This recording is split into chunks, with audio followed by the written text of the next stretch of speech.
Hello guys, welcome to a new video on Tower of God New World, and in this video we're going to go over a few changes I made to my spreadsheet. So the first change is this one. I added the SSR Plus Dupe Priority in the wishlist tab.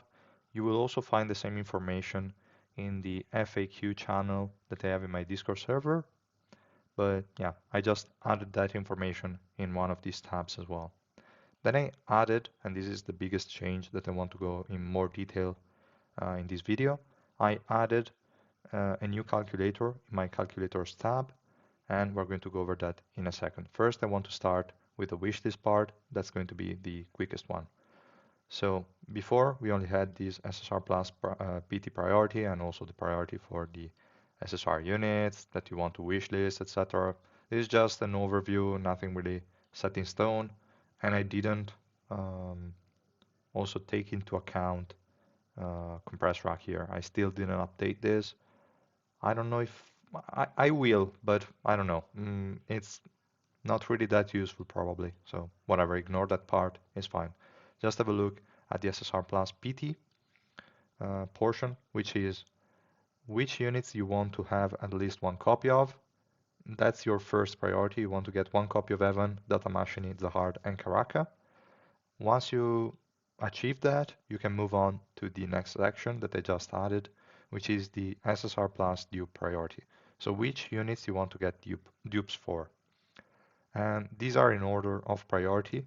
The priority that I gave is not necessarily the one you want to follow, at least for some of them, but it's a general good indication that will help your account progress as much as possible. So the first unit you want to get is Viol to 3 green, because that unit, one, is the cheapest one to build. That will also give you the like the biggest amount of returns. So with just 3 additional copies, Viol is a totally viable unit, and it will carry the red element on its own. The next unit you want to prioritize is the Hard, and you want to take him to 3 red, at which point this guy is a one-man green team. You won't need to invest in any other unit anytime soon. You will still invest in some green units later on when you're at around like floor 30, 31. But if you like are a new player or just 1, 2 months in, that's still quite far away. So you won't have to worry for a lot of time if you just get the hard to 3 red. After that, you want to get the additional 6 copies of Viol, so that also all your issues against green teams will be gone. Viol can just take care of that. You could even stop at 3 blue, to be honest. 3 blue is already a good point. He will have good enough damage, and it can also be used against some blue teams, which is really, really interesting. Then we have Urek to 4 orange. This one is quite expensive, but that guy is totally worth it. The blue element has some good units, but no one that really shines so much. I mean, Kunran is good, but not the best carry in the world. So getting Urek to 4 orange is still worth it. That guy, just by the fact that he removes buffs with his exclusive equipment, is already really huge. And if you have him at 4 orange with the Bergamot set, with slot 4 physical resistance, magic resistance, and slot 5 physical resistance, that guy will be a total monster. So definitely do that. Get this guy to 4 orange. Next, I added these additional units, and I just wrote that you can order them based on your needs. It's not a strict order from now on. You can just say, I'm struggling against blue teams, let's go for Ren 3 red. I'm struggling against green teams, I doubt it, but if you are, go for Evankel 5 rainbow. This is really expensive, but she basically needs it. You could get away with 4 orange, but the 5 rainbow is just too good. Then we have Data Work. This is just a more all-around unit. It can work against multiple teams. I cannot guarantee this one 100% because I don't have it myself. I'm still working towards it. I have him 2 purple at the moment. Then with the boxes, I should get him to 1 red, 2 red maybe if I'm lucky. But yeah, I'm trying to get him to 4 orange so that I can use that guy as well, because at the moment he's just not doing anything. I cannot use him in any kind of scenario. So yeah, with 4 orange, that guy will deal a lot of damage and will also be able to survive, which is really, really important. And then your next priorities will be get you Urek to 5 rainbow and Zahard to 4 orange. That's pretty much the order I would follow. So yeah, that was all for the wishlist part. Now let's go over the more interesting part, which is the calculator. And you will see here that I added the physical resistance to the slot 5. I didn't add it to the questionnaire, so the question is still, should I build crit rate or pierce? Because this is easier to answer with data. You can see if you deal more damage with pierce or crit rate, but I cannot say in which scenarios is better to build the physical resistance. I just wanted to add it here so that you can see how much damage you're going to lose on and how much less damage you're going to take from physical damage. But I cannot factor this one in a formula to say, oh, in this scenario with these stats, you should go for physical resistance. With these ones, you should go with pierce, etc., etc. It's way too difficult to do, and there is no strict rule for that. So I will just say, if you're building a close range unit, you should probably go for physical resistance. Like, for example, you're building Evankel. Okay, she doesn't have her set at the moment. Let's see if I can find who has that. Okay, Urek. So Urek is a close range damage dealer, and I'm running him with a Bergamot set with physical resistance main stat here. Don't look at the Magic Pierce. This is the set of Evankel, but I'm still using it for Urek because I don't have a physical Pierce one in the substats. So it's kind of sad. If you look at my Urek, he has 37% Magic Pierce. Totally useless, but whatever. So I would say if you're building a close range damage dealer like Urek, Evankel, maybe even Kurdan, or Zahard is kind of a like particular case, but yeah, even Joaquin can definitely work really, really good with physical resistance main stat. And then we also have the slot 4 magic resistance instead of crit damage. And yeah, that's what I would build in close range damage dealers.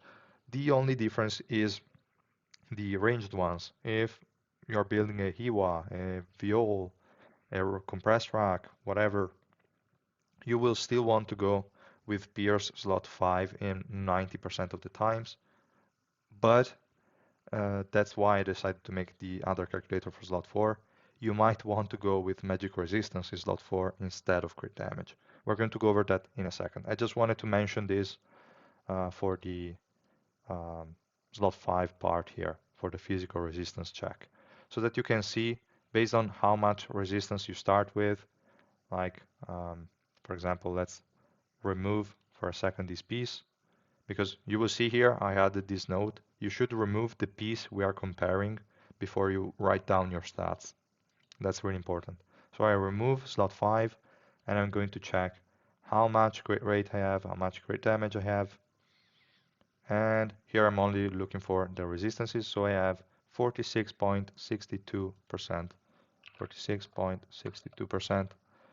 And we can see here that if I go for the physical resistance piece, I will receive 75% less damage from physical, which is huge, really huge. So let's go back again here, equip it. We'll see that I have indeed 86.62% resistances. And like resistances, the more you have, the better. So this is really, really important, guys. If you look here, you are losing out on quite a bit of damage. I mean, not necessarily, because you can still get nice amounts of pierce in the substats. I would say, yeah, okay, I only have 37. Don't look at the fact that my work deals physical and here I have pierce, magic pierce, doesn't really matter. I could get the same amount in physical pierce. So I'm losing out on 37% damage, which is a lot, guys, is a lot. But the fact that I'm taking 75% less damage, to me is better. It will depend on you guys, but to me, this is way more worth it than just the damage I'm losing on. And this is always compared to the highest of the two, of the crit rate or pierce. So here I'm checking which of these two values is higher, and then I'm comparing this damage to those. And that's what's being compared. So in case crit rate would have given me the better damage, I would have compared it with the crit rate piece. So yeah, just the information here. I just decided to add it in, but again, I cannot factor it in this question. I cannot say go for physical resistance over the other one. That's a choice you have to make, looking at how much damage you're going to lose and how much survivability you're going to gain. That being said, let's just move on to the slot 4 portion. For that, we're going to look at Iwa. Let's see here. Yes, I already removed slot 4. We're going to type in the stats here. So she has 58% crit rate, 79.5% crit damage. I have a pierce of 63. This doesn't matter. We will see that the hit damage will change, but the average damage increase, like this one, will not. So, okay, now it was a E6, doesn't matter. Let's put 63. You will see that this one will remain the same because obviously we have the increase on both sides and the percentage difference will still remain the same. So with crit damage, I will deal 13% more damage. With magic resistance, I would deal 11% less damage than the crit damage variant. So I should probably add an additional row with just the damage without anything and then have the increase based on that, probably. So this will be at 0% and this will be at 13, whatever. I will see if I want to make some additional changes, but you get the logic behind it. Then I also added this portion where we're going to take into account the magic resistance. So magic resistance without slot 4 is 37.25, 37.25. And here we can see that we're getting a 63% reduction in magic damage taken. And magic damage dealers, like there are a lot of them. There is Kunran, there is Datamashini, Viol, Evankel, Hiwa, Kunedan. A lot of guys deal magic damage in this game.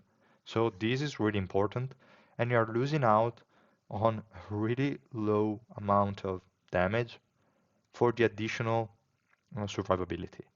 To me, this is really good, and unfortunately I have a crit damage piece, which is also terrible, to be honest. So yeah, I will definitely look for an L piece with magic resistance, and I will give it to my Hiwa for sure. To me, this is way more valuable than just this. But yeah, other than that, let's just try to do the same check also on compress rack, because this guy has another interesting feature, and that is this guy gets a lot of crit rate and crit damage already. So is it better to go like all in crit damage, or should I go for more survivability on him as well? So let's just do the same thing. We also need to take into account here in the stats everything that you get at the start of the battle. So here, this guy gets a 30% crit damage and a 10% crit rate that we're not going to find in the stats when we look at them. So we will have to add them later on. So here we can see that this guy has 88.9% crit rate, plus I'm going to add a 10, is a 99%, plus actually I'm missing a 2% here. I just need 3 more levels and then I will get it. So I will still count him as having it. So this is a 100%, well, maybe 101, but it won't matter because here I'm only putting it up to 100%, obviously. So yeah, 101% crit rate. And then the crit damage is 64.7, so 65, plus 30, which is 95, but there is also level 3 that's going to add some crit damage here and there. I'm not going to count all 10 stacks because it's difficult to stack. Let's just count for 2 or 3. Let's say 3 stacks. So it's 95 plus 15, 110 crit damage. The Pierce, we already saw it doesn't matter. I'm still going to write, what is it, 31, quite low. I have bad pieces on him. And then we're going to write our resistances, 27.5. The enemy resistances is the same logic as Pierce, it won't matter. You will see different numbers, but the percentage will still remain the same. So I could even remove it, but I'm just leaving it there. So we can see that the crit damage option deals 15% more damage than the magic resistance option, but the magic resistance options is going to receive 55% less damage from magic damage. And yeah, if I add even more crit damage, like let's say 150, you will see that these increase will change because crit damage has diminishing returns the more you have it. So that's why it was interesting to also check with compress rack. The only reason why in this case it's still like the percentage increase is higher than before is only because that guy has 100% crit rate. So you're going to benefit from the crit damage 100% of the times as compared to the previous one that was like 50% of the times. So yeah, there is also that to take into account. So in this case, here is pretty much the same logic as before. I cannot tell you when it's better to go for magic resistance or crit damage. Here, I just said if the increase in damage is more than 15%, then go for damage. If it's less, go for magic resistance. But this is just really not accurate, in my opinion. You cannot be 100% sure that that's the best way to go. I would still say probably if it's not a 20% damage increase, go for magic resistance. But in the end, this is up to you. This is just a general formula that they put here, but it's not really that relevant. You need to decide, is it better to take 55% less damage from magic damage, or is it better to deal 15% more damage? Up to you guys. Yeah, I would say this was all for this video, guys. These are the changes I made to the spreadsheet and that I wanted to share with you guys to also explain my reasoning behind it. Yeah, that was pretty much all. I will see you guys in the next videos that will probably be about the collab if we're going to get news about the new units soon. So thank you again for watching. If you liked it, please drop a like and subscribe to my channel, and I will see you guys in the next one. Bye.